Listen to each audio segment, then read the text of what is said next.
Want to know how to deal with difficult people? There's levels to it. There's all kind of categories of difficult people.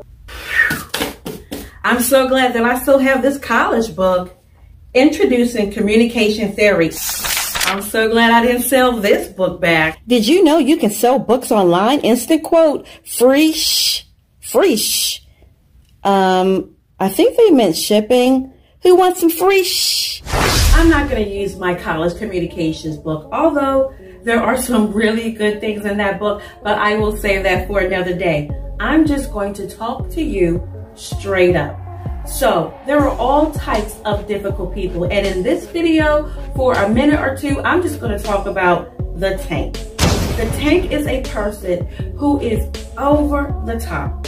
They're yelling at you, they're screaming at you, they're barking at you, they are angry, they are absolutely absurd.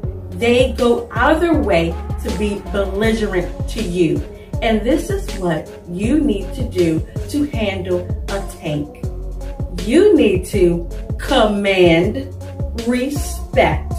Yes, once you command respect of a tank, that tank will back up.